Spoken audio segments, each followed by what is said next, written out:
Hi, everyone. Welcome to Merch Money. We have Ken Reil with us today, the merch fairy himself. Thank you so much for being here, Ken. Thanks for joining us, Ken. Should be fun. All right. Well, we all just go around and introduce ourselves. So I am Helen Kinson, merch boss. And this week I am just so excited about so many different things. We got a whole bunch more of those Facebook groups started, the all different language groups. I think we're up to 12 now, something like that. Brianna reminded me about Linktree.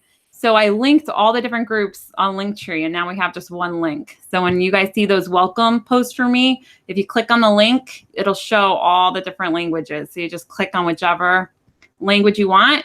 And if we don't have admins yet for that group, there'll be a message in the announcement post that'll say, like, we're still looking for admins. Some of the groups we already have enough admins, but then some of them we're still looking for more admins. So if you speak English and you speak that language, we definitely want you to help us and be an admin. So anyway, who wants to go next? Brianna? Yeah, I'll go. I'm Brianna Moller Greene, Merch Maverick, and co-owner of D4D, design4dollars.com. It's been a crazy busy week over there. Holy cow. I don't even know where to begin. She got in trouble with Facebook for trying to start like 9,000 groups at once. Yeah, like my life literally, I'm like always in Facebook jail for some reason. Like I'm either posting too quickly or this time it was when Helen and I were working on all of the merch language groups and they told me to like slow down and I didn't slow down. I didn't heed their warning. So I got locked out of that for a while. So we'll see if I have the ability to do that again. And then at D4D, oh my gosh, like our community is full of amazingly smart people. So we have I don't even know how many people now. It's got to be like 50 freaking people back there I'm trying to manage. But a bunch of people from the community stepped up and they're helping at D4D, helping with phrase research and helping with trademark checking and keywords. And we've got some talent out there. So, make that known. I don't think a lot of people really come out and say, hey, like I know how to do this and this and this. So whatever, if you're looking for a little side hustle or a little extra money, hit us up at D4D. So yeah, it's crazy over there. Awesome. Yeah. I'll go. Okay. I'm Amy Nicholas, marketing mayhem girl, creator of print on demand power punch videos daily. Also got my print on demand power punch tribe Facebook group. And just, I don't know, I'm just like excited. There's just a lot of stuff going on. There's Q4, there's just new stuff happening like every day, feels like, in Helen's amazing little group she's created. Just happy to be part of the Merch Money show and happy to have one of the people I've looked up to since almost the beginning when I found out who he was. I'll be honest, I didn't know until I got a coaching call from Mr. Ken. That actually helped a lot, so I'm excited. Fantastic. All right. So I am Amy Springer, Merch Marvel. I've just really been consistent with everything that I've been trying to do. I am finally at 50% of my slots full. So that's a big win for me. Oh my goodness. It has taken me forever, but I'm getting there, So that's 3,000, right? Over 3,000 finally. Oh my goodness. Awesome. Yeah, and every day I'm just like, I need to hire a designer. Like this is she's always got that. This one person show is just it is a process. Yeah, and while she's homeschooling and handling other things. Y'all, if I could just dedicate like 5 hours to this every day, I would be like, oh yeah. It's been real, but it's really rewarding and I'm really happy with where I am and even more excited like where I'm going. So basically I am still being consistent. So that's my win for this week. Awesome. There's nothing better than that. All right, Ken. I'm Ken Reil. I've been known in the merch community for a while now. This week, what have I been doing? Trying to catch up on all the mess of the different beta programs, I guess. I don't know how many people are in them, but they can become a bit of a mess to manage. Okay. So I've been trying to do that, trying to get the account squared away so I'm ready for Q4 and see how I can get everything going the way I want it. Playing around with some Create Space, getting into some Etsy stuff. So just spreading my wings and, doing my thing right now. So you Spreading your finally got wings. on Etsy. I think you're past spreading the wings stage.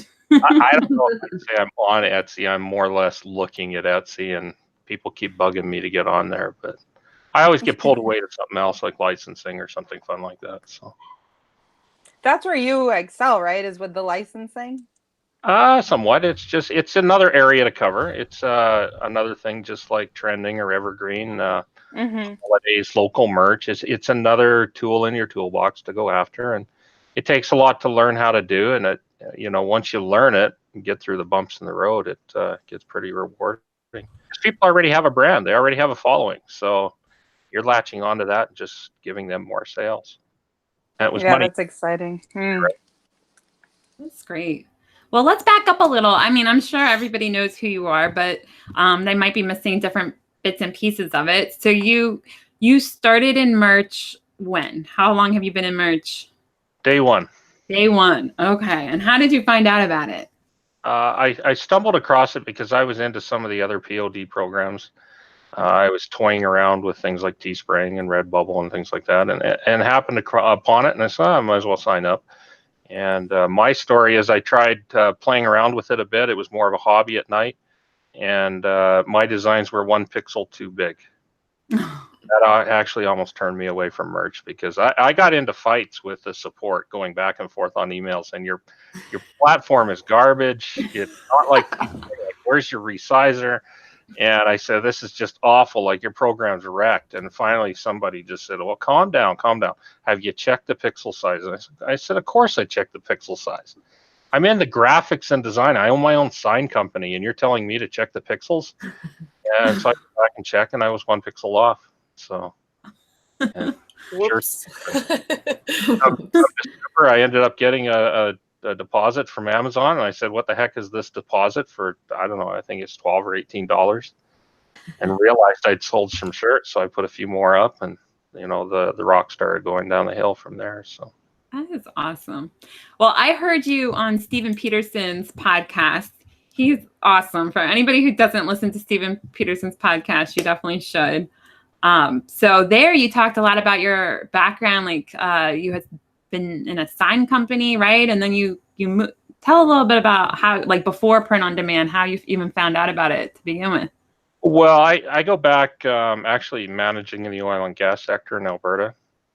So I'd managed for 12, 13 years up in Alberta, and I'm basically a haz waste expert in heavy oil. Took a change of life and bought a sign company in Las Vegas, and since 2004 been running my own sign business. And along with that, I got into decorative window tint, so I can mimic stained glass on the windows of businesses.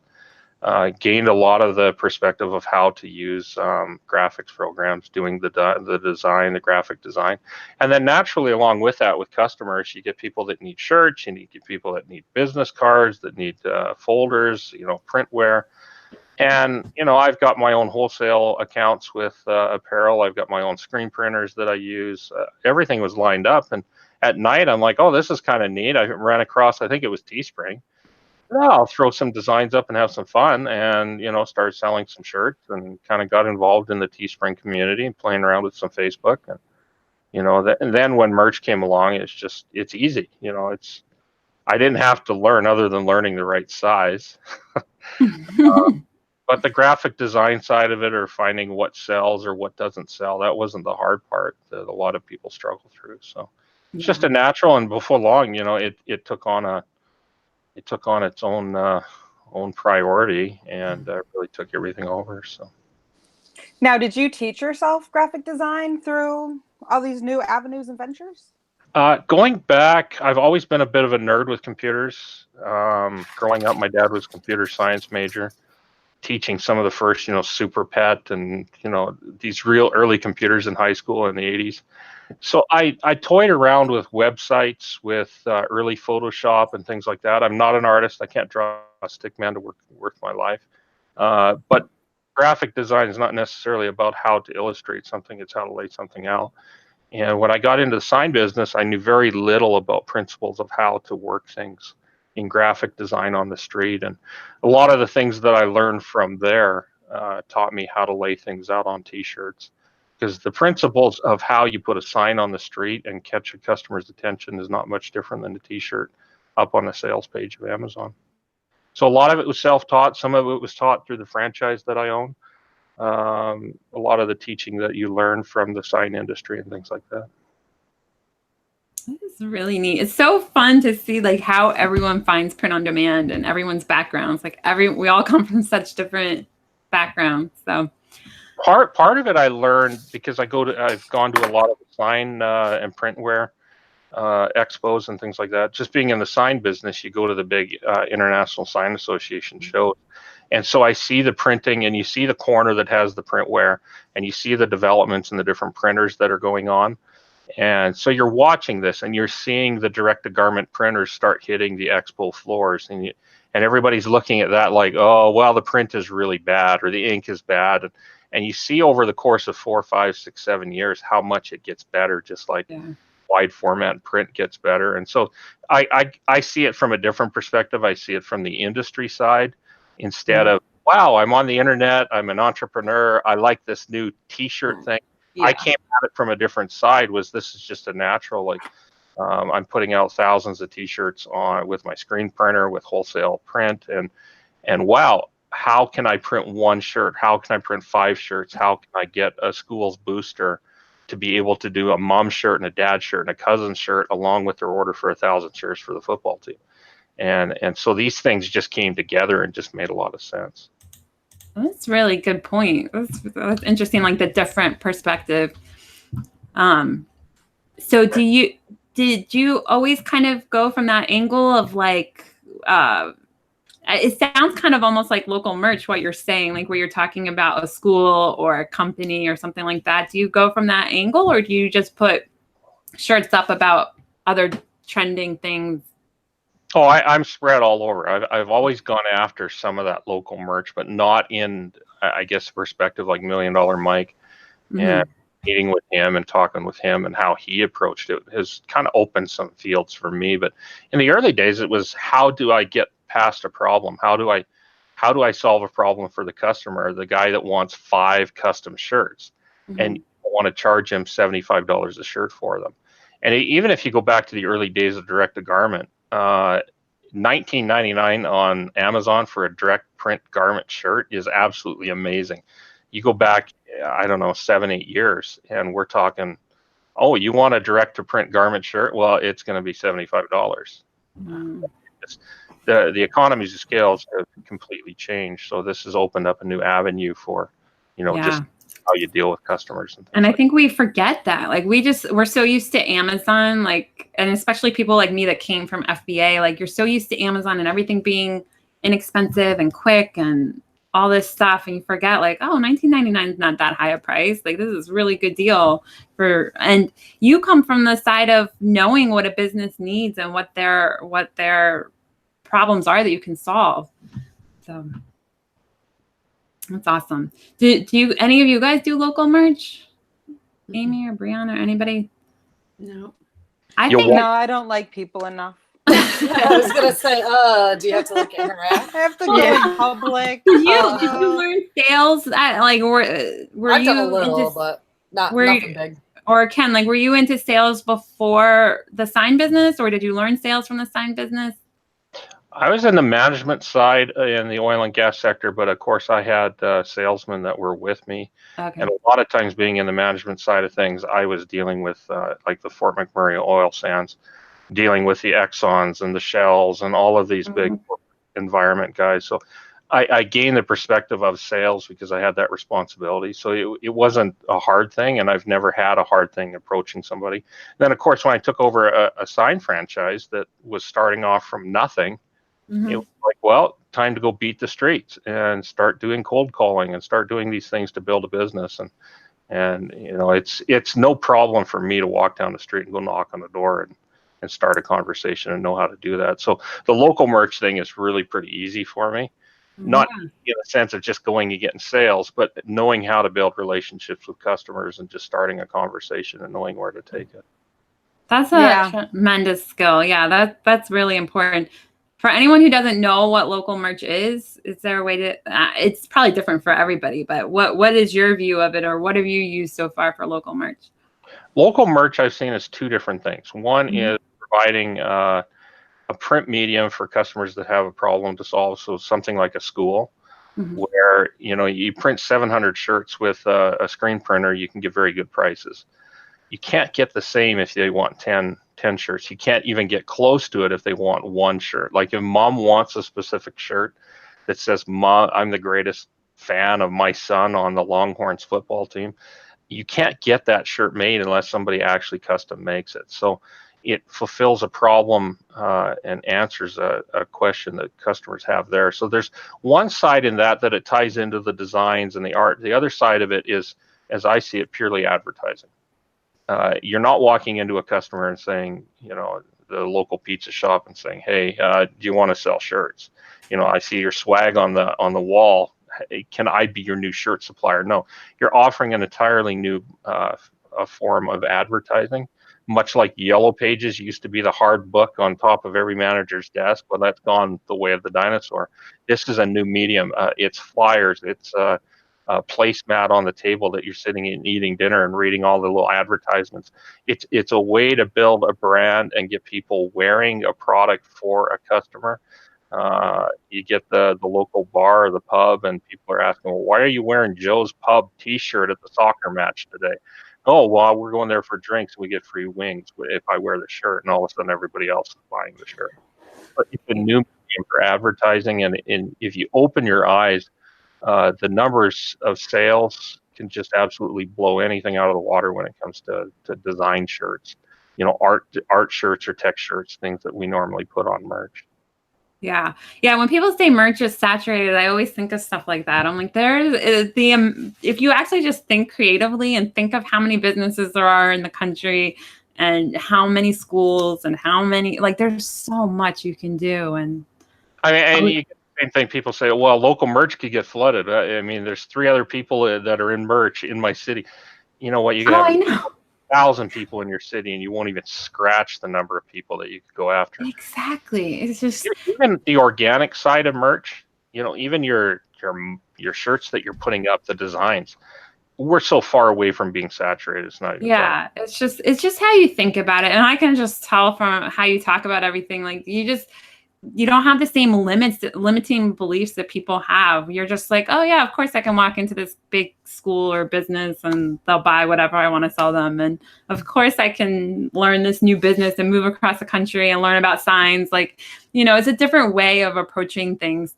And a lot of people are afraid. They wouldn't move across the country. They would have stayed in whatever business they started with. So the number one thing that I believe in this in talking to some of the merch staff, the number one thing that when you ask them, "What are you looking for on merch to be successful?" is quality. They're looking for a quality catalog. And I've learned over the last couple of years that it doesn't matter what niche you're going into. If you have quality designs and know how to work them and work the keywords and know how to get the sales moving, especially if you get into something like EMS or using kind of a boosting sales type of a technique, you can crash into just about any niche you want, but you've got to have good designs. You have to have an eye for knowing what will sell and what won't sell. And that is a benefit to some people that are in the industry, that even some of these sign industry guys, they can recognize what is a good design, a bad one. A guy like Jose Fernandez, I keep talking about him. He's in the industry. He can look immediately at a page or immediately at your design and say, that has a chance or it doesn't. And that's a very important thing, a very important skill to learn in the merch community, is how to identify what has a chance and what doesn't. Because you can go into a niche, and I've proven it to myself. You can go into St. Patrick's Day. You can go in 2 weeks before, and there's 100,000 listings, and you can still crush it with good designs if you know how to put them up if you know how to get the sales going.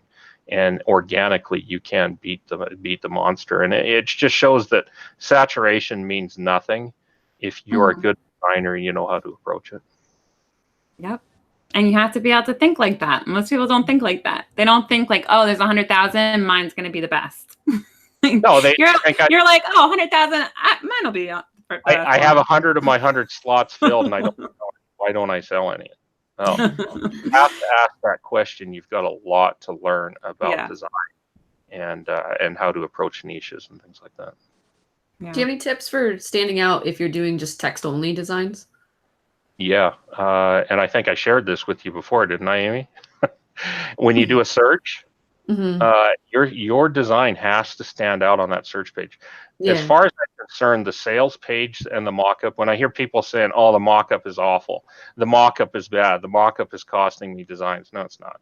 Because everyone has the same mock-up. Right. But if the person has gotten to the sales page where they see the mock-up, you've already got a very high chance of getting a sale, right?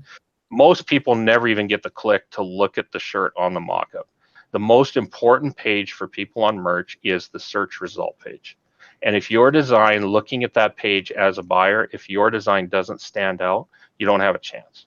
I remember, I think it must have been you. I didn't remember who said it, but I remember you saying, like, if you hand like a list or you show one of your friends, like your shirt's in there somewhere, like if they scan through and they don't pick your shirt, you know, like yours is not standing out or it's not as good as some of the other ones. That's my trick. Yeah. Okay. So it was you. I was like, wait, I've heard this before. I know this story. Got a really good gaming buddy. He's a biker guy, and about 11 o'clock at night we'll play a game called World of Tanks, and it's our stress relief, and we just chat. And he's had the advantage of the last 3 years watching me go through this whole merch episode. And he's like, "Oh, what are your new shirts? What are your new designs?" Well, what that has tapered into is, give him a search result, go search the page. I won't let him know what they are, but I'll say, here's the search page. I've got 2 or 3 designs on that page. Search it like a buyer. And how do you search a page? It's not looking at everything. It's not even reading. It's scanning. It takes you 3 or 4 seconds to go through that page. And the ones that catch your eye, I tell them, write down the 3 or 4 that catch your eye on the search page. And if mine aren't 1 or 2 of those, I failed, and you go back to the drawing board. Yeah. Because you're not getting the contrast, you're not getting that first look. I still am a firm believer that everybody gets a page look. Like if you have a new design, there's some time when the algorithm will throw it up there and give it a chance. And if you fail, it's going to go back to page 300. That's just the way it is. And so you need to design, even text-based shirts, they need to have some kind of contrast or something that sets them apart from the other shirts that are up there. Like Drunk Lives Matter. Here's a good example. You can beat Drunk Lives Matter at St. Patrick's Day, but you can't beat it by being another one of the 300 shirts that are up there that are the 3 lines of text, of white text. You need to do something to make it pop off the page. And this is something I learned in the sign industry was when you're driving down the street, and it drives my wife crazy because this is how I'll drive down the street and I'm looking at signs all day long. And you have the 3-second rule. You have 3 seconds to catch the customer's eye, get them to read your sign and make an impulse decision, yes or no. And what I want to do is if I've got a bakery in front of a pizza and I've got a bakery sign up, I want the person looking for pizza to be reading the bakery sign instead of the pizza sign and make a decision saying, I don't want bread. No, I'm not going to do that. But they drive right past the pizza sign because they didn't even notice it was there. And it's the same thing with t-shirts on the search page. The most important place for your designs is on that search page, standing out from the other shirts. And you know how most people would think about that scenario? They would be like, oh, my bakery is by a pizza place. I'm never going to sell bakery stuff. Everybody just wants to go to the pizza place. Exactly. Yeah. They like reversed it. You reversed it. So you always think of like the positive way, like, oh, my bakery is going to be so good. All the people driving to the pizza place are going to miss their turn. Well, and that's what you want. And do this now. Start driving down the street and notice what a good sign and a bad sign. Just ask yourself which sign caught your attention, and within 3 seconds you were able to read it and get the message of what the business was. Yep. Right. I've actually start noticing what a good and a bad sign are. I've adopted that practice because of listening to one of your lives before, and I can't drive down the highway anymore without looking at the signs and critiquing them. So You're a hazard behind the wheel. I was just gonna say, I'm like, remind me not to get started. It gets even worse. It's 3 seconds though, right? There. She's like, I don't have to pay attention for 3 seconds. And I'll tell you what, there Take are a some quick pretty crappy signs out there. At least there are in San Antonio. I don't know about y'all's cities. It's even But worse. it's a great practice. What the font is and whether the kerning is bad or good. Oh my goodness, yes, that too. Oh yeah, it can go deep. Traffic's not so bad anymore, But don't view the front page. First 2 pages of search results are no different. It's like driving down the street looking at good or bad signs. And there's a thumbnail rule as well in the sign industry. You know, you put your thumb up and you see in a thumbnail if you can read what's in the thumbnail. And if you can't read what's in the thumbnail, you got a problem as well. That doesn't mean you need to read the whole phrase, but the position of what needs to be, like when you're looking at going down a street, how big is a sign down the street from you? It's about the size of your thumb. When can you start reading that sign, right? And there's some important design principles that go in with negative space and how you lay things out and color and mixing color and all that to how people can read things. It's no different with thumbnails for t-shirts. And So awesome. look at the search results and scan like you're a buyer. Spend 3 or 4 seconds scanning from top to bottom and pick out the 4 or 5 that stood out to you. And then ask yourself, why did those thumbnails stand out to me? that's actually a brilliant A lot of idea. times you'll start seeing that those are the ones that are selling as well. Funny how that works. That's actually awesome. that's a practice that would be Yeah. worth adopting too. Just Yep. see what sticks out. It's part of Absolutely. niche research as well, right? You find your niche on something like Merchant Farmer. You find something that you think you're going to go into. Well, have you actually done, I don't know, let's say we're going after a hunting shirt. Have you actually put in funny hunting shirt on Google Images and done the same thing, scrolled through and saw the 3 or 4 that stick out? Have you done that in the Amazon search? And not just looking at the 300 pages of shirts, but look at the first 2 pages and scroll like a buyer and pick out the 3 or 4 that stood out immediately. And how do you make it better than that? How do you, not just the improved cat thing, how do I take Drunk Lives Matter and turn it to a yellow font and a different font? No, how do you make a better, new, unique design that's going to stand out in front of the customer on the search page? That's great. So for the sign industry, how do they teach you that? Like, how do they teach you layout and things like that? Is there any tips or things that we could do to learn more about that? Some of it is just graphic design. Some people get into the industry through graphic design, through school, through college. Others, it's it's kind of an apprentice thing. Do you learn from somebody? You get people that work in a sign shop, painting things or cutting vinyl and things like that, and they learn it along the way. They learn what's good. They learn what's bad. Part of it is learning from the customer on the street. Was it successful? Was it not successful? And then there's other things. There are some really good books out there in the sign industry. I don't know that they apply a lot when it comes to t-shirts, but there's a guy named Mike Stevens that created some really cool, back in the days of sign painting, where all the fonts were painted. If you start to look at a lot of if you go Google sign painting and some of the art behind that and some of the groups behind that, you start to see how things are laid out and how they draw out the fonts, how they draw out the spacing, the negative space. Mike Stevens has a great book that's called Mastering Layout. And it's a short book, but, hey, it goes back 20 or 30 years, but there's some principles in there that anybody can learn when it comes to simple design. And so many things are messed up when I see shirts on merch.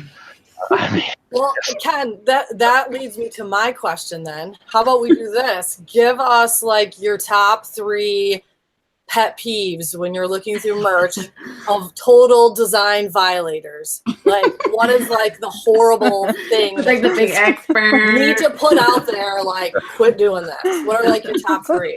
epic fail? 3, number 1 would be bad typography, which probably ties into the kerning. Nothing drives me crazier than bad kerning, but font selection. People using fonts that have no business being on a t-shirt.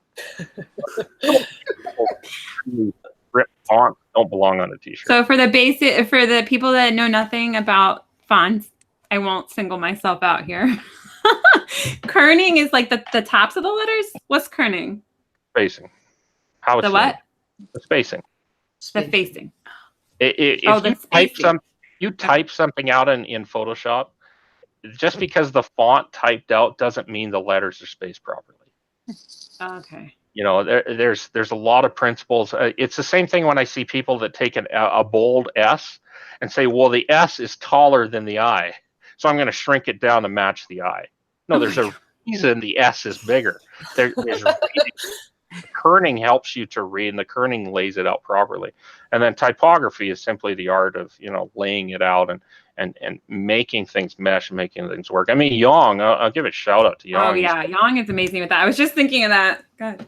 And he's if I understand right, he comes from a background in school of this. I mean, so he understands it, and it's a pet peeve of his. But that's number one, is using the wrong fonts that have no business being on t-shirts. The kerning and colors. People that have no concept of how colors work.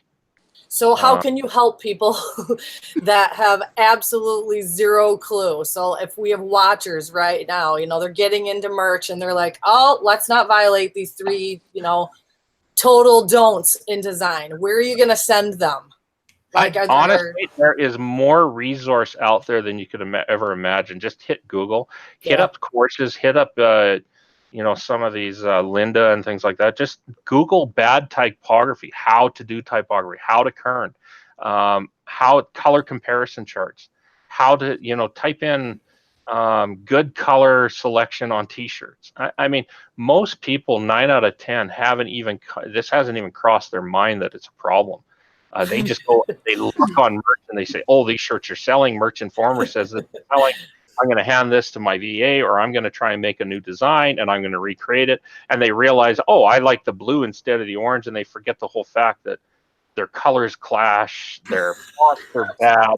So I can't imagine what it must be like for like real graphic designers looking at merch.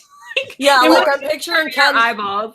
I'm picturing Ken clicking on the brand name of one that's looking a little sketchy, and then the massacre that opens of like just a nightmare of color, like horrible typography, you know, like, oh, hit the back button and get out of there. It's like a bad horror movie. What do you think customers?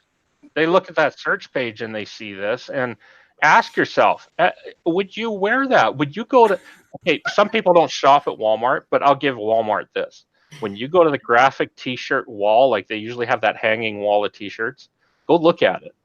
There's a reason those shirts are up on that wall. There's a lot of money that has gone into each one of those shirts. And there's a reason that they have a certain color. There's a reason they have certain fonts. And we're not talking the licensed Rick and Morty and Star Wars stuff. Just go look at Halloween. They're going to bring out their Halloween shirts if they're not already out. And go look what they put on the shirts. You've got full-time designers that are putting these up, and they got to go through 6 months or 8 months of approvals processes to get them up on that wall. And you know why it takes that long? Because they're going to have to put out millions of dollars in inventory across all the Walmart stores before that even shows up on the wall. And they got to guarantee themselves that they're not going to be selling them off at $2 a shirt after the event's done. And so there's a lot of work that goes into that, and a lot we can learn by looking at that wall for how things are laid out. Yeah. So it's important to study what other people have created. Yeah. I agree. Go out on the street. I mean, it's great being in Vegas because I can walk down the strip and there's hundreds of t-shirt shops that are good and bad, but there's also just thousands of people wearing t-shirts. Yes. And looking at and keeping your eyes open to what's on the street and what people want to wear. Which, by the way, you become the weirdo when you really get into merch and you see like a great shirt, and it's hard to like not be like, oh my gosh, what's I walk up to them and say, can I take a picture of your t-shirt? Yeah, I've done that too. But if it's a little lengthy and you're like trying to read this person's shirt, like, excuse me, can you come over here so I can get a better look at that thing? It's better if you had to walk up and say, hey, I like your t-shirt. Can I take a picture? Oh, yeah.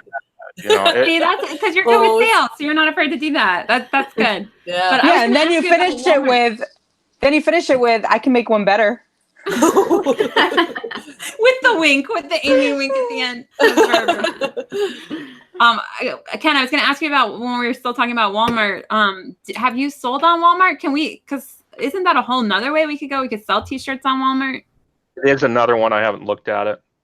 Because I think that's a whole nother opportunity right there.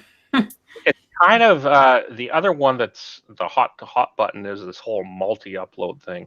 And I don't slam it, but people are still spreading themselves too thin. They think they have 1,000 shirts, and if I go put them up on 30 different PODs, You're like, all of them, the kerning's wrong. Stop. Yeah, if you weren't selling a lot of shirts with 1,000 up on Amazon, which is the biggest organic marketplace there, you really think you're going to build a lot of sales on other PODs?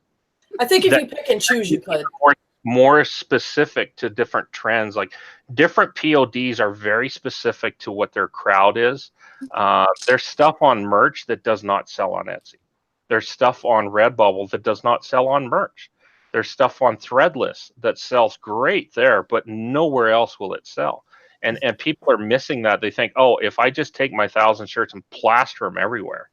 I think what we're going to end up seeing in the industry is you're going to see some rollback on that. You're going to see more limits. You're going to see tier limits. You're going to see Kepskas. I believe that too. I mean, I believe that too. Space. Wow, look, Create Space. Everybody put up 100, 200 a day, and all of a sudden, oh well, Yeah. you 25. I think the problem too is that everybody approaches it differently. And so if they're utilizing these tools appropriately, like let's say looking at what is selling on Amazon and making decisions that make sense. Like if you've got a bestseller, then it makes sense to put it in maybe different pod fulfillment centers. But I totally agree that if you're doing kind of the 10,000 designs and no forethought as into what you're applying them to, and they don't make any sense, it's always like a small crowd of people that are misusing tools that can lead to the issues. But I think it's not so much the tools, though. I don't think. I think it's more that people are putting, like, they've got their designs, and like Michael Essick will say, if you can't sell it on Amazon, you're going to have a really tough time selling it anywhere else. And that's because, you know, there are a lot of people that don't quite get the typography and the kerning and the colors and the font selections. And just because you put it out on 100 different platforms, what makes you think it's going to benefit you? It's not so much the tool, I think. I think it's more like the quality over the quantity, personally. Yeah. What I'm saying is that people misuse the tool. The tool is just there to aid you in doing it quicker. But if people are going to misuse it and just use it to spray 10 million designs out there, absolutely, it makes no sense. But if they're going to utilize it to make some informed decisions about where they want to sell their designs, then it's just a time-saving tool. That's the problem with 9 out of 10 people, though. Yeah. They have I think so too. Welcome to e-com, right? Yeah. Amazon FBA has it too. That's why my main focus has been merch, just because to me, I just want to lock in the 10,000 tier, like, because I feel like I don't really need more than, I don't know. I just want to make sure I get there, but in case I do think they're gonna make tiers a lot harder at some point. No, I would disagree with you. I could see a day when tiers are gone. Tiers are gone? Oh, where you could just upload as many as you want? I could see it. Really?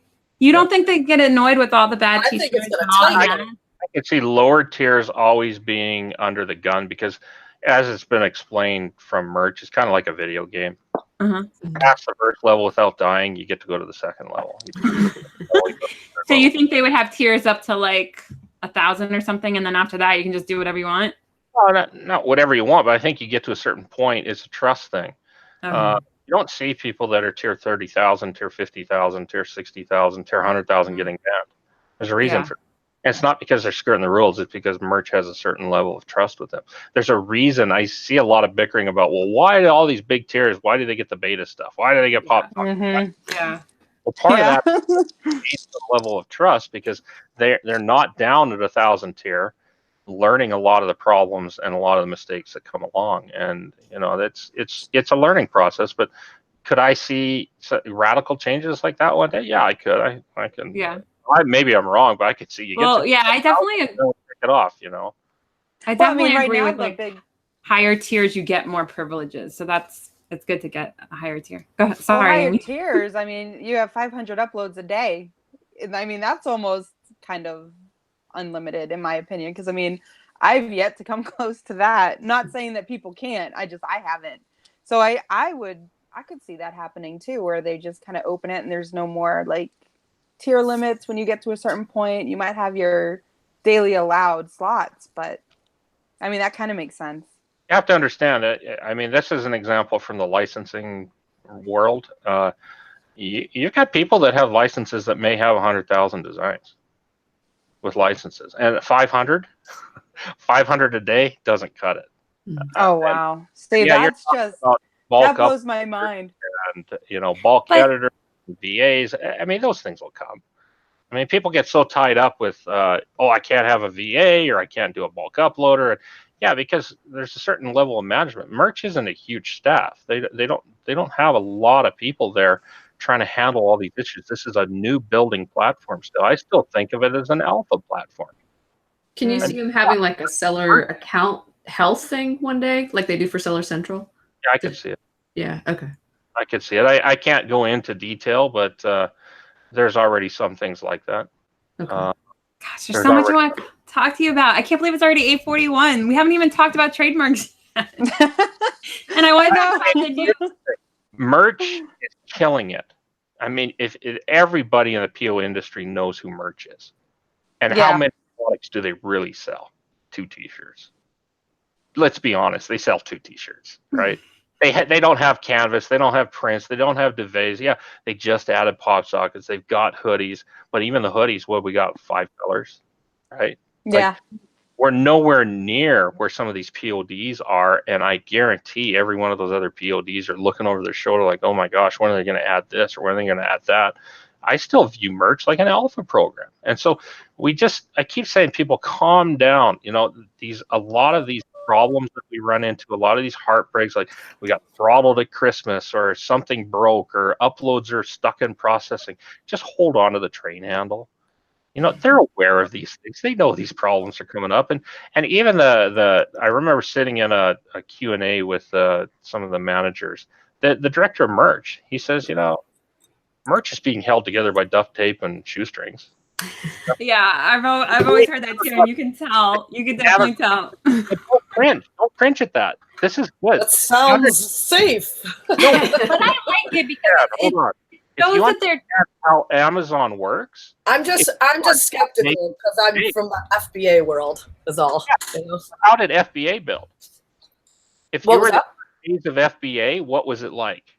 Same thing. Yeah, I'm just ready to buy. I just have to know you just got to evolve with the platform, and I'm used to that because things just change like that. So you either evolve or you leave. Yeah, they grow and expand before they're ready all the time, every day. Yeah. It's just how they are. Like they're just always learning and growing. I like seeing a company that's growing like this and making. Absolutely, I do too. I love it. Strong foundation going forward, and it's going to be even better when they are actually have 100 different products, right? All of a sudden, they know their plants know how to hit the color. They know how to hit the size. They know how to do returns. They know how to do all of these intricacies that you have to learn along the way. And instead of the one that's, we've never made a mistake. Well, if that's your company, you've obviously doing something wrong because you're not going to be around long. Does it seem like they're going to have pure domination here in a few years? I don't know. They do have the Amazon marketplace, don't they? Mm-hmm. Yeah. And it's kind of how they go into everything, isn't it? Come out and YouTube does a collab with, I don't know, who did they collab with? T something, right? Teespring, right? Teespring, yeah. That looks kind of cool. That is cool, but it's nothing compared to Twitch with merch. Yeah. Did you know Twitch No. is their merch? I knew Twitch is part of Amazon. I can't believe Amazon owns everything, I feel like. Or even collab, right? I mean, that's a thing. Big brands being able to design for them. I'm surprised Amazon hasn't just bought all these other t-shirt companies. Like I feel like they could just be like, okay, we bought all of them today. Helen, let's go talk to them about that. Let's go knock on the door. Why would you though? Yeah. Just run them out of business and then you own them for nothing. Yeah, but if you go and buy everything up or try and expand too fast, you break your foundation of a company as well. I mean, that's they're not ready. Than any others. Like, why do you jump on things just to jump on things? I don't think a lot of people knew that they went almost broke. Well, not broke, but they lost a lot of money with Kindle when they first put out the Kindle Unlimited program. And then after like 3 or 4 years, they were profitable. But it took them 3 or 4 years of being negative, Yeah. Amazon's smart. Like they're the big data company. They know what they're doing. They have a great foundation and principles to kind of back them up. I mean, it's going to work. Like they do the thing. It's amazing. And it's such an honor to even be part of that on this level. So, and then they just know what like they're doing. as a hobby, like make a spaceship company or whatever he's doing with rockets or Side hustle. Let's beat Elon Musk to Mars in my spare time. Like Everybody's building spaceships. I think it'd be so funny to like hang out with all of them. Like their whole like conversations must just be so different. Like oh, I found out he's going there. Whatever. Like I don't know. I could just see them like competing. They're all trying to like launch their rockets at the same time. So what's his name? Richard Branson too. Oh yeah, he's involved too. They're gonna be like hitting each other. Y'all lost me. Oh, man. I'm on that rocket. I don't even know what's happening. Well, yeah, lots of rockets happening with all Lots of these space smart companies guys out there. Anyway, so Ken, trademarks. Let's talk about before we totally lose track. And we have to talk about the merch conference. There's a whole list, so we gotta like, I don't know. I don't know if you're in a hurry or if you want to stay longer, but anyway. So trademark Watchdogs. Tell us about that and how it started and. How it started, frustration with the trademark industry and frustration of watching people sitting around and complaining and sitting on their hands. And I've done some things where people that are close to me know I'm not going to sit around and complain on that kind of stuff. And I didn't. And part of that is going out and licensing trademarks and learning about trademarks. And just because you get slammed on merch doesn't mean I'm going to get slammed. I'm going to still roll ahead and make shirts and make money. And that's part of the whole licensing thing. But on the flip side of that, you see some real abuse going on in the industry and seeing it getting worse and worse and worse. And people taking advantage of the trademark industry. And one day we came across a letter of protest. I said, wait a minute, I thought you had to spend $300, $400, $500 to protest a trademark, to oppose it. And yeah, after it's gone through publication, you do. But we came across the letter of protest and realized, wait a minute, this is a free way that if you put some work into it, you can start beating these applications. Now taking down trademarks that are already registered is a whole nother game that we're looking at and we're starting to play around with. But right now, it can't be one person. It can't be Helen sitting there trying to file a letter of protest on everything that makes her mad. It has to be a group. It has to be, and I see Watchdogs needs to be 100,000 people in the group. It needs to be the biggest, I guess, e-com type website dealing with trademarks, because it touches not just merch. We start off as merch Watchdogs and quickly we went to trademark, and we go from class 25 to class 35 to class 9 to now we're doing handbags. I mean, if it's a frivolous trademark, it needs to be taken down. It needs to be gone after. And if we get everybody, I mean, right now there's 5,000 people in that group. If half the people in that group spent 10 minutes a week on it, imagine what we could do. It's the same thing. We do have a Patreon going. If everybody gave up a cup of coffee a month right now in 5,000, we'd have 10 grand to turn over to the attorneys and to VAs. VAs could gather evidence. Attorneys can start going after some of these registered trademarks, and it starts to turn into a huge, huge thing. And it's gone way faster than we thought it would. I think we've beaten about 100 trademark applications already. So amazing. And I'm definitely in that group, and I know a lot of us are. So I haven't actually done the letters of protest. So I've like participated in the Patreon, but not the actual letters. So for people who haven't really helped with that yet, what do you suggest? Like, where should we start? How do we? Dave Kadoff and Morgan Reese have just been superstars. They have set up video training. There's units of training in the group. There's video tutorials. Once you go through them and learn, it takes you all of about 10 or 15 minutes to gather the evidence and file a letter of protest. And we've asked people to go ahead and file applications on trademarks. We've got an Airtable that Mary is managing to try and track these. And once it gets flowing, it really moves. And when we get somebody post a trademark, says, oh, I just noticed this one came up. Part of the scenario now we're saying is, well, go file a letter of protest. If it has some kind of a feeling towards you and your business, put some effort into this and file the letter of protest. We've already done all the work for you to how to do it. Well, quick question about that. Do you add, like, okay, say for instance, I come across a trademark, we'll say Unicorn Squad. And I go to your group and I'm like, oh my goodness, there's this trademark. And you're like, well, go file an LLP. Do I need to put that in the Airtable? Is it already there? Like what? Sorry, I know that's Yeah, kind of off, actually, that can get added to the Airtable. The best way is to say, hey, here's a registration application. Here's the serial number on it. It's just been filed as of what date. Here's the name. Can you add it to the Airtable? Or you can request access. If you're actually going to do some work, we'll give you access. Okay. It won't start adding it to the table. So, I mean, I've had the best intentions to start dedicating like 20 minutes of a day here, 20 minutes of a day there to file LLPs. I think what y'all are doing is absolutely incredible, and it's going to benefit the whole entire community. And I definitely do want to be a part of that. So I'm glad that y'all have the units and things, because I'm gonna have to go to school. yeah, and part of it was good intentions. There was another group, which will remain nameless, that I've been banned from. Oh. Part of Wait, can you guys hear? We lost you, Ken. Oh, okay. I thought it was me. I'm like, I can't hear what he's saying. I think There you are. You're back. Oh, there you go. I was in another group that I got banned from, and part of the problem I saw with that was they sit around and talk about things and not take action, and I hate that.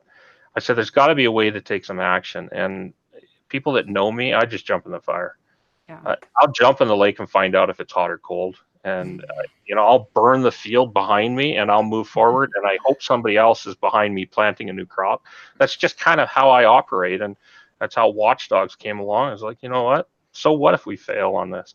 And now I get a lot of flack from people saying, well, you're just attacking everybody. You're hurting small business. No, that's not the case. I've seen that too, and I've seen the fire. Yep.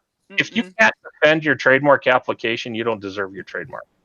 Thank you. And I'm not saying I'm going to go after everybody. I mean, there's some that are obvious brands. If you come up with a neat name like Google and you want the trademark, well, obviously nobody should be going after them on that. But we have a neat little, not neat, a really bad system in the print on demand.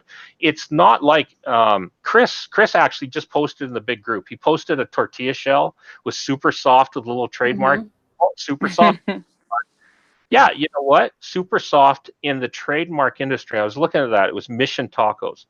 Mission, you would think, is a common word, but in the tortilla industry, it's very, even though it's a single word. The problem we have on print on demand is we don't have unique T-shirts, right? We don't have tacos. We don't have Jim's Taco Shop, where Jim wants to trademark it and take down all the other taco shops because they're using the word taco.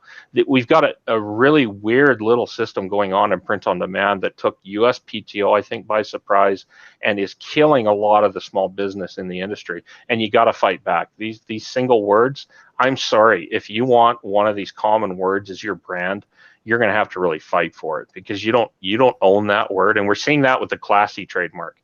Everybody Classy, we are fighting. We have a lawyer going after them, because that's nice. You have a developed brand with Classy, but having the trademark for Classy doesn't mean the trademark works. That you take everybody down that's using the word Classy.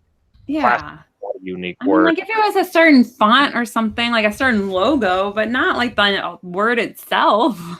And this is the advice I've given to some people in the POD that want to get trademarks. Mama Bear is a good example. Okay.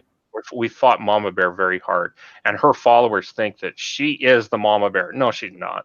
She didn't create Mama Bear. If she had stuck with her original plan, where she filed a trademark for her actual design, her Mama Bear design, it's very distinct. Yeah. If she had gone through with that application and not abandoned it and gone for the word mark Mama Bear, I'd have problems. Right. But that's problem in the POD. People think they can trademark a phrase and kill everybody else. That's not how. You can't do that. I'm fine with a Mama Bear trademark for your design as your logo, but do not trademark Mama Bear as a word, because you are full of it if you think that you created that phrase and created that. Now, do you think the USPTO is starting to notice that that frivolous trademarks are really heavy problem with the class 25 or whatever, and now that they're going to be a little bit more intentional in their research, or is it still going to mostly be on the shoulders of those that are putting forth the LOPs? They have rules that they have to follow. They can't just change the rules as they go. But yes, they're very aware. However, you get 600 examining attorneys.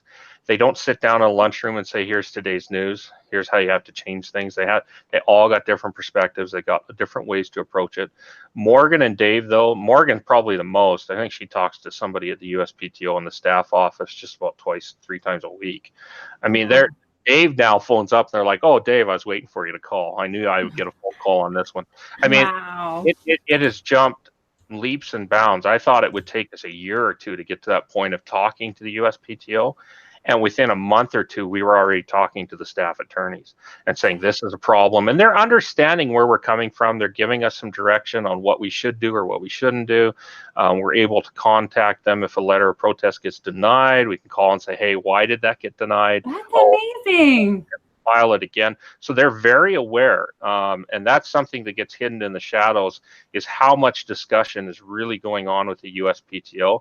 And I'm ready at a moment's notice to say, I'll fly to DC tomorrow. I was going to say, I live like 20 minutes from there. Let me sit down in your lunchroom and go through this, because this is affecting an entire industry. And it's different. Like I said, it is different than Mission Taco Tortillas in a different class. Yeah.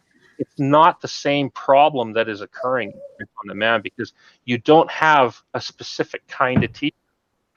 You have phrases that people are trying to kill the rest of the industry with, and it's really a unique scenario that we're in. And if we don't do something as a community with it, you're going to hate life in 5 years in the print-on-demand business. Because jewelry, we've already seen it, like a trademark being applied for a jewelry bracelet that says words on a bracelet. And they're trying to trademark that to say, I'm the creator of words on a bracelet. And anybody else that tries to put words, even though they're not saying words on a bracelet, it's something else, they're going to try and go after them. What? Like, Insane. people are ruthless on it. And here's the problem. When they file a takedown with any of these print-on-demands, their prospect is not that they're following trademark law. The USPTO will tell us, like Classy, oh no, Classy's not following the law. Well, what Classy is banking on is nobody's going to fight them. Nobody's going to go up against them. And what I'm finding now with a lot of these trademark owners is that if you come back with a lawyer and spend the money, they buckle. Their knees buckle immediately, because they know they're going to lose. And that's amazing that you you're have to understand that. And that's why it's so important to say we need 10,000 people paying $2 a month. It's nothing. But as a group, that's huge. We can change things. Go after so that Patreon is just to go after those big guys like Classy that are taking us down for things that don't even have anything to do with their stuff.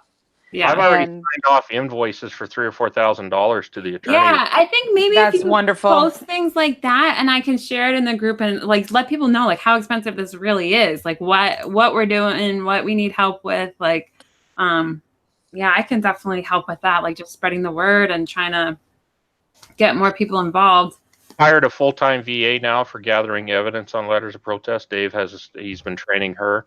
So that's where the money is going to. Like I said, the Patreon, some people are saying, oh, this is another catch grab for Ken or somebody. No, we're not touching. Not even. Oh my goodness. We'll give you. I even see that's not the case. No. I don't need that money from the Patreon, but what I need is I'm not going to put my dollars out to pay for all this. And to get straight up on the Classy, I don't even have a Classy shirt. I don't either. I don't either. Yeah. $3,000 that Jake raised, 500 of it was mine. I'll jump on the top Patreon. I'm $75 a month. I'll put my money where my mouth is, because I believe it, and I believe we need to grow this to 40 or 50,000 people across all the different industries, because it's going to affect every one of us, and it does affect every one of us. Yeah. And seriously, I mean, you're asking for what, like $2 a month from each individual? I mean, that's. If we could get half the members in the Watchdogs paying $2 a month, this is why I wouldn't mind seeing Facebook with the new groups. There's rumors about subscriptions. Yeah, I'd be all for that. You know what? You want to be part of Watchdogs and participate? $2 subscription, and we, 5,000 members. All of a sudden, we have $10,000 to put towards attorneys every month to go after this stuff for the group. Yeah, that would be. And great. How nice is it too? Like, okay, so you don't really have the time to file your own LOPs or whatever, but you really want to make a difference and help this idea and stand behind it. Being a Patreon is probably the perfect compromise there.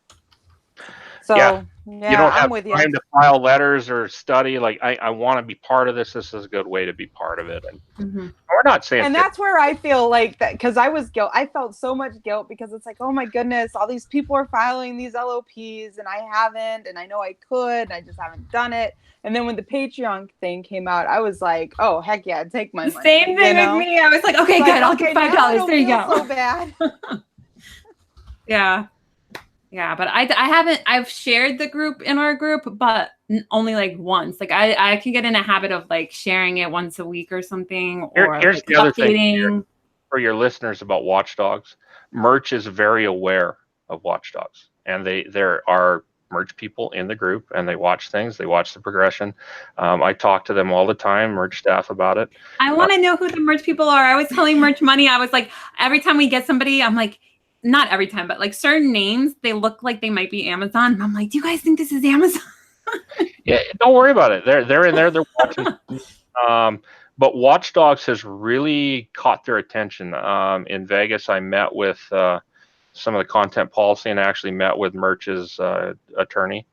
And this was a surprise to him, that how bad this has really gotten on the vindictiveness of trademarks and what people are doing, and what we're actually doing as Watchdogs. I mean, they're like, wow, I can't believe so inspiring. Actually pulling this off. And what the goal is, what my goal is that as we see merch number one and other PODs like Teespring, Redbubble, Threadless, I'd like to get managers around the table saying enough's enough. We're going to come together. Our community is doing something about this, and we're going to fight back against these trolls, because they have no business doing this. Now, are you noticing more people from other communities coming in? People that aren't necessarily on merch, but maybe they have a big thing going on, like Redbubble or Teespring? Are they coming in now too? Yeah, a lot of Etsy people have jumped on. I did chat with the Teespring community coordinator. She's let me post it over there. Oh, there's awesome. always apprehension. They're like, I don't know what this is. We don't want to legally get into something. And that was the same thing with Watchdogs. You can't go to merch and say, hey, can you help us with this? No, I went to merch and said, I'm making this group. We're going to show you what us as a community are going to do, that we're not going to sit on our hands and complain, that we're going to get some results. And now that we're seeing results, they're saying, whoa, wait a minute. Maybe we can put our shoulder behind them and help doing some things on a day-to-day basis to help them. And it's not all about, oh, we just want to take your shirts down because you had a violation. They understand this. They get it. They have sorrow for us when they see 1,000 classy shirts come down. It's not like you're going to lose your account. The whole community had to take it down. And they're just as mad about this as we are. Now, I have a question. We need to be the flame that starts it, though. We need to be the one that does the initial work and gets this moving and gets the success on it. Now, what does it mean for the merch community, the Redbubble community, all the communities, Etsy, when you do win an LOP? Like, they're going after this trademark, you file the takedown or whatever, why they shouldn't register it, and you win. Does that mean that phrase, that comment, that slogan, whatever, it's free game now? What does that mean? Well, it means that their application has been severely hindered. Most of these are being turned back, and they have 6 months to come back at the examiner's problems for why it was refused. And I use Mama Bear as a good example. That one got all the way to the publication stage, and it got yanked out of publication by not the examining attorney that put it to publication, but by their boss, who says, here's the letter of protest. Yeah, yank that one back out because we got some concerns. Wow. And it actually trashed all of the reasons that the application went through in the first place. And now it's on the onus of that applicant to show why they should get the trademark without using the old arguments. The old arguments are out. You've already failed at that. You have to show us a new reason this is a trademark. And I'll pick on that one. I know damn well right now that if Mama Bear had gone through, I've seen the conversations. Oh, no, it's her brand. She's not going to take other stuff down. I guarantee the day she got the registration, every POD across the world, not the world, but the U.S. would get hit with takedowns for Mama Bear. I guarantee that would have happened. And absolutely. That's why she changed it from the specific design to the quote itself. Absolutely. And that's the reason I'm kicked out of the other group, because they're protecting her. Yeah, which I don't understand. Like, how can you I'll make no bones about it. I'm not here to fight. I'm not here to pick with people.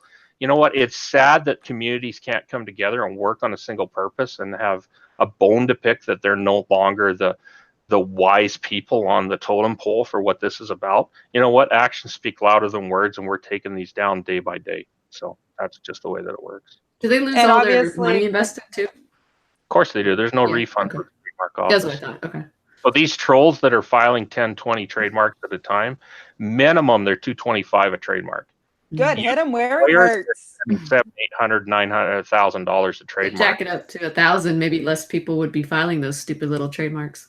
Yeah, but the Hopefully. trademark industry works. The problem is our industry has figured out a way to skirt how it should work. How we've been able Yeah, to. because they're not picking brands, they're picking phrases. Like I saw Yeah. Michael Attany, one of the people in the group, posted about feed me tacos and feed me Mhm. pizza. That's not a brand. Like that's something they want on their shirt to sound cool. Like, Well, I'm going to trademark "Call Me Pretty" and I'll take all them down. But that's what they're doing, and then they're going and setting up a website that's callmepretty.com and saying, "This is my brand. This is my legit brand." What's really No. funny, I'm gonna keep picking on Mama Bear. oh Mama god. Bear deserves Do it. it. No, but I'm gonna keep picking on it because if that was your brand, why don't you actually have your brand and website trademarked? The actual brand that she sells this under is not trademarked.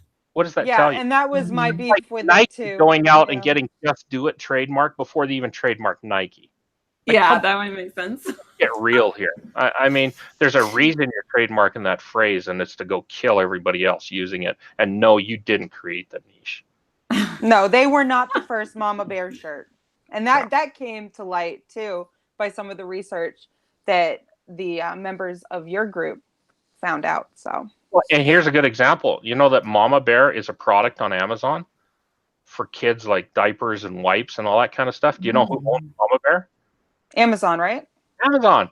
But they're Yeah. not trademarking the phrase, they're trademarking their logo. They understand the work Because it's for brands. versus us idiots in the t-shirt business that think, I got a new phrase, I'm going to trademark the phrase and kill everybody. Yeah. How much of a cringe is it when you hear somebody in the groups go, I have a shirt, it's sold. How do I trademark this shirt? Because I see it, and it's just like, now that I'm more aware, it's literally nails on the chalkboard. Like, no, My phrase now Or is do it. post the phrase. Yeah. Post the phrase if you got the guts to do it, because if not, we're going to find it and we're going to come after it. But I have nothing against a legit brand. Yeah. Like, Well, that's what they're for. That's what trademarks are for. It's to protect brands, not your silly slogan that you think you might have come up with, but you didn't. Mama No. Bear. All right. Well, thank you so much for all you're doing with that, and we will do a better job of promoting it and helping with it. Lance had a question about the pledge for Ken. If he makes a custom pledge, does that constant monthly? If it's on the Patreon, it'll be a monthly subscription. It'll be a monthly, yeah. You Yeah, want to and make I linked it. information, go to merchattorneys.com.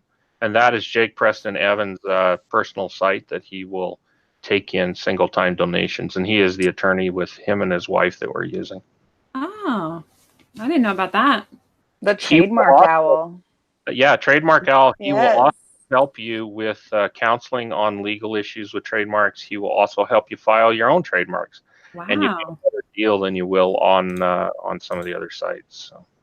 Nice. Yeah, so guys, definitely join the Merch Watchdogs group and help with the Patreon. That is in the description of the video, the links to that.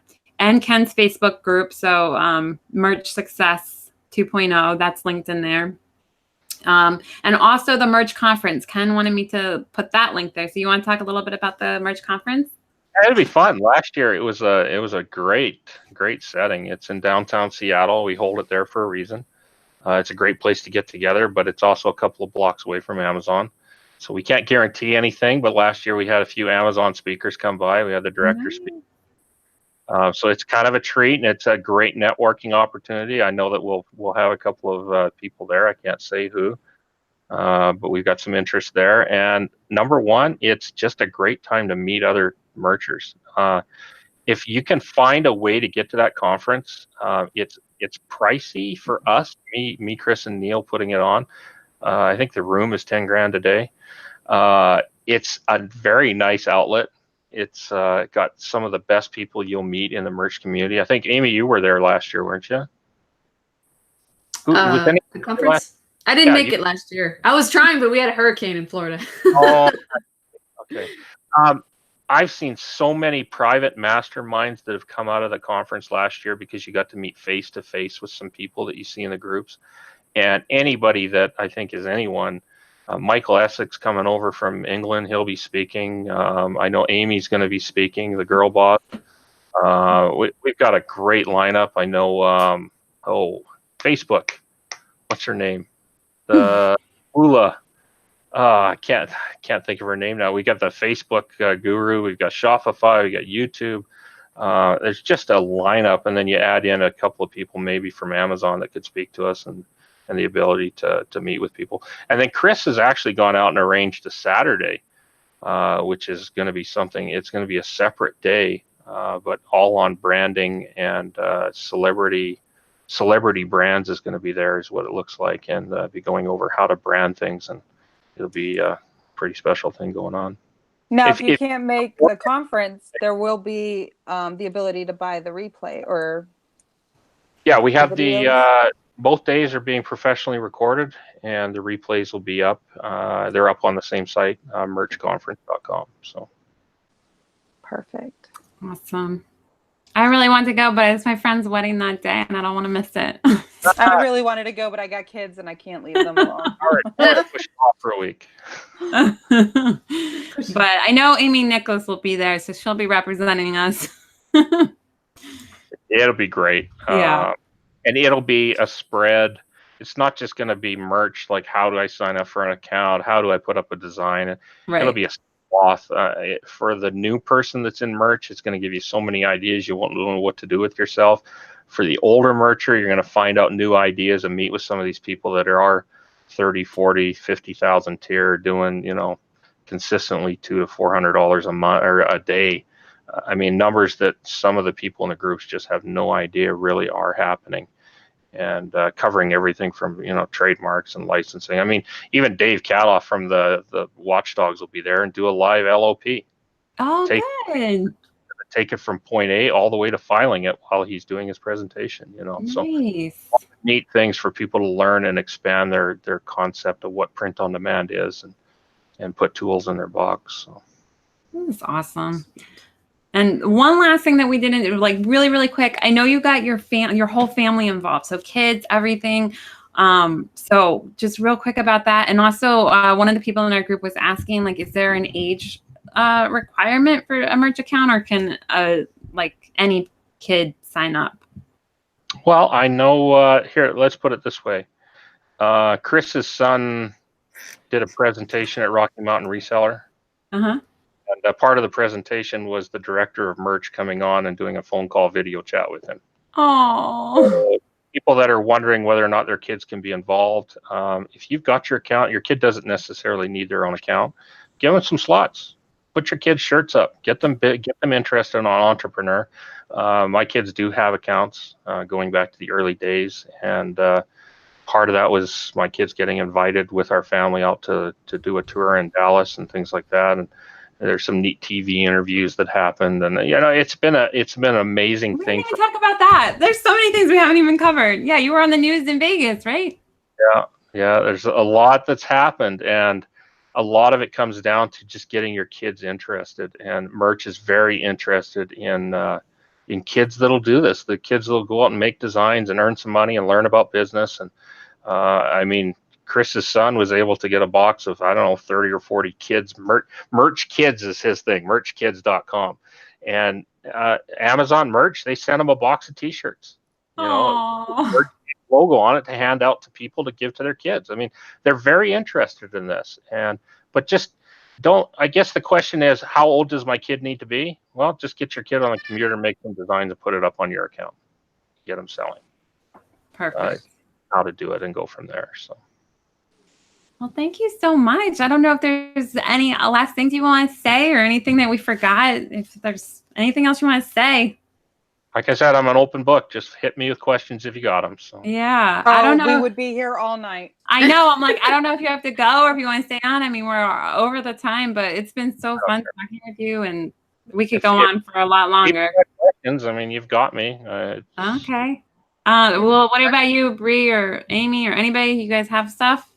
Well, Christina was just asking in the chat about the certain age to have the actual account in their name. Is it a matter of the bank account information?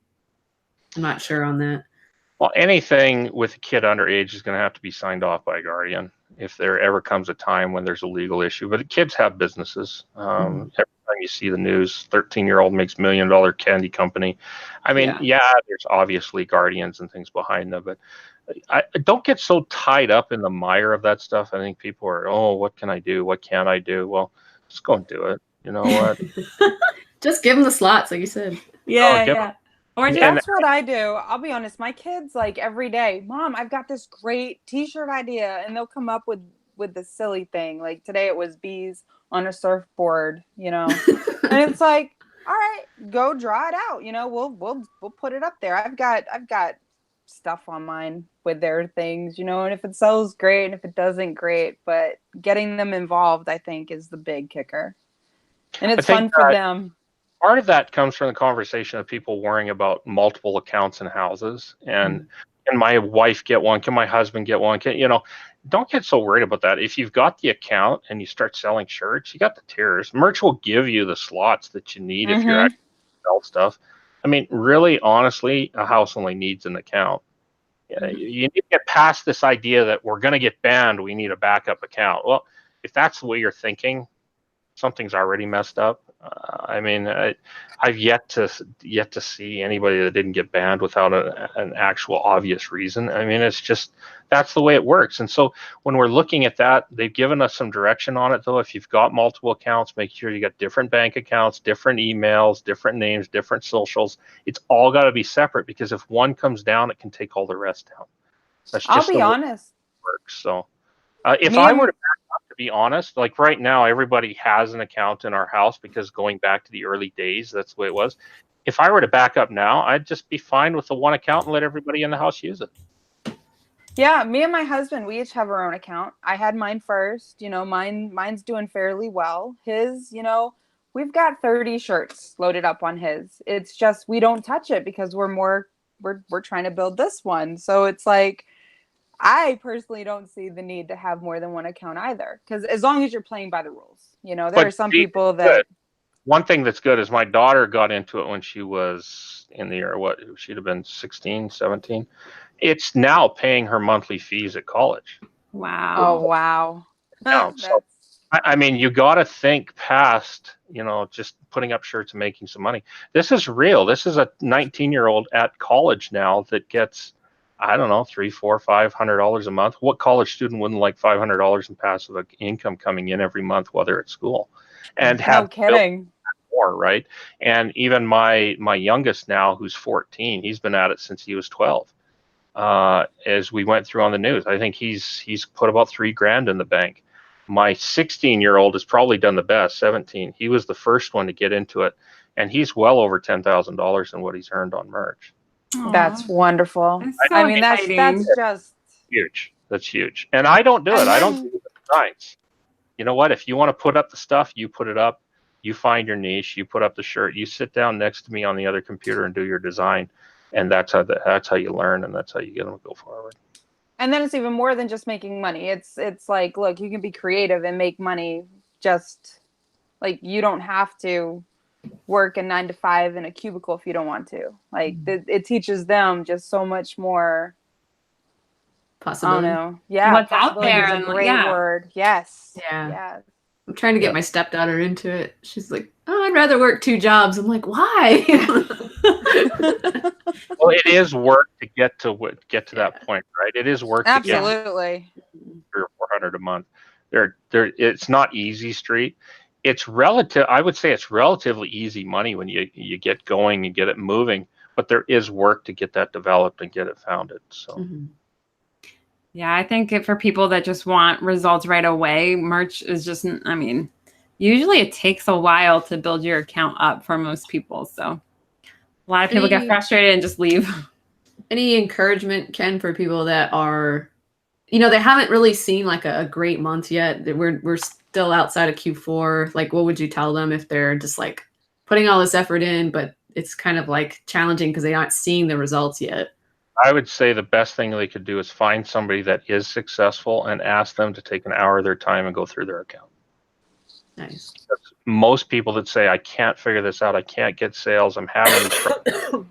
Usually if you take a look at their account and just say, hey, I might be brutally honest, it can really set them on the right track. And this is something I went a few months ago. I sat, I don't know how many of you heard me have a one-on-one with Anthony. And he's like, dude, I've been at this for a year and, sales are down and this and that. And of course the question came up, okay, how many live you got? How many slots? How many niches are you in? 8, 9 out of 10 people that I come across, their accounts are completely screwed up. I mean, no word of a lie. I have looked at a person's account that has said, I'm not selling anything. I'm tier, 1,000. And I looked at their first brand that had 200 listings in their brand. Do you know how many unique designs they had in that brand? 5. I knew you were going to say that. 5 unique designs in a brand that had 200 listings. If I were a customer that clicked on that and saw 200 of the same shirt in different colors, different text colors, different sweatshirts, different shirts, I'd back up and go buy something else. Yeah. And this is the problem you don't see with a lot of people's accounts. So if you're really struggling right now, the best thing you could do is try and search out somebody that's known in the industry, having success, and say, hey, can I take a half hour of your time? You know what? It might cost you a little bit of coaching money, and I'm not putting it out. Don't just PM me for coaching calls. I mean, my time that's the reason I had to start charging, is I was getting a lot of these people. Can you take a minute? Can you take a minute and look? It could be any of the guys. Find somebody that's posting numbers and having success and say, hey, you mind looking at my designs, my keywords, and give me some brutally honest comment? Like the 4 of you should probably be telling people in your group, hey, I'm at this tier, I'm having some success. Privately, I'm not going to steal your stuff, but I can give you some advice on where to go and what not to do and what looks good, what looks bad. And if you can take that advice, you'll see some success. You'll be able to change. Yeah. Well, thank you. I mean, I feel like you've given us so much advice. This has been so good. Thank you so much. And no problem. Any more questions in the chat? I'm like the world's worst with the chat. I'm always like so involved in talking to whoever's on with us that I can't even find out which tabs they're on. It's too hard to. So anybody have any last things before we go? Any more questions or anything we missed? I don't see any questions. Everybody's probably just like writing notes as fast as they can, like not even thinking about. A lot of thank yous. Thank you, Ken. Yeah. Thank you, Yeah. Ken. Thank you, Ken. You stole the show tonight. Yeah, I really well appreciate deserved. it. Well deserved. Yes. Yeah. Welcome. It's been a real pleasure. Seattle, Yeah. you can talk to me even more. My wife's coming out to Seattle, but she's already consigned to the fact that she probably won't see me for 3 or 4 days. So. Aww. Does she do merch too? She does. She does. Okay. Wow. Does she help you design, or do you do everything like on your account? She does a lot of her own designs. She doesn't go into it as intense as I do with a lot of unique designs. She'll play around with a lot of scaled stuff. I mean, her computer's right next to mine, and she used to do a lot of my uploading for me. That doesn't happen anymore. On her own account now for some reason. Oh, you're like, my uploader. I'm trying to bribe my husband. He's like total hands-on, outdoor, manly. Like he's like, I ain't touching the computer. I mean, look, just take a minute on Seattle. You got people like Michael Essick, RJ, Matt Sheeran, Young's going to be there. Amy's going to be. You got just an A-list of people that have had success at merch that know how to do this. And you're going to be in a room of a max 150 people. I mean, you've got how many opportunities for breakfast and lunch and dinner and drinks? You got 2 days to hit these people. And last year, they were more than willing. It was a race to catch some of these people and say, hey, can I take you out for dinner? Because you get to sit there and talk to them. And you get a call like this and ask them anything. They're more than willing to answer them. And people need to see how great of an opportunity that is. And there's not many merch conferences. there's not many get-togethers other than maybe your little South Florida 10 people here, 10 people there. You really get people that are serious and want to do something. Mm-hmm. Yep. I agree. We definitely need more merch conferences and stuff like that. But I hope everybody goes, and you can't underestimate how amazing it is to meet people in person. I love that. Yeah, if you can't get the networking, grab the replay. You'll get all the content. Yep. Sunny asked, what's the one thing you would recommend we do for Q4? It's kind of a broad question. If you're not Everything doing we just it right said. now, you've already missed it. There's a lot of work. It's the grasshopper and the ant right now. One is sitting enjoying the summer, and the other one's building up the stores. So there's a lot you got to do for Q4. You just fill your slots, get good designs, quality over quantity, and put them all together. All right. Nice. Thanks, Well, Ken. I think that does it, right, everybody? Thank you so much, Ken. We really appreciate it. Thanks, Ken. Yeah, thank you Have a good so night. much. All So right. much for Bye. this opportunity. Thanks Yeah. for watching, guys. Yeah. Thank you guys so much. All right. Bye, everyone. Subscribe. Good Yeah. night. Subscribe. Bye. Like it. Hell yeah.